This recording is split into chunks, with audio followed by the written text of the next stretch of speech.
The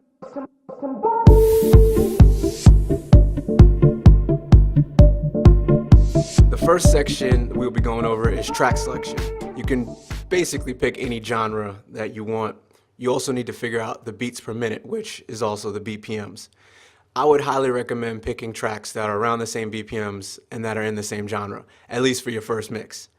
That would be house. You want to keep it around the same type of subgenre, so electro house or dubstep or disco or even hip hop. It just makes it easy and very minimal, and then you can build on that and do mashups of different genres later. The next section we'll be going over is Ableton settings. You'll need to obviously open up your Ableton Live 9 software, and if you're on PC, you'll go to Options, Preferences. Mac, it will be under File, and then Settings or Preferences, and you want to go into the warp settings, and we want to make the default warp mode complex. What that does is it gives us a blank slate to work off of for our songs that we're importing, and it also allows the computer to be able to manipulate or warp the files to the best ability. I'll get into what exactly warping is in the next section.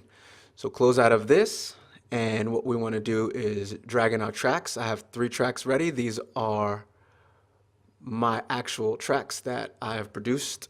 I've done remixes for. Just drag them right in. Just going to zoom out so we can see the full spectrum. All you need for a DJ mix is 2 tracks. It's just like an actual DJ mixer that has 2 channels. And right here is going to be our second track we're going to mix in, and our third track goes right back to, our third song goes right back to the first track here.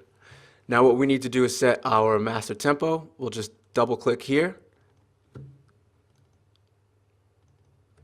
and set that to 125. That's pretty much the middle range of all 3 of my songs, 125 beats per minute or BPMs. So that pretty much wraps up our Ableton settings and concludes this section.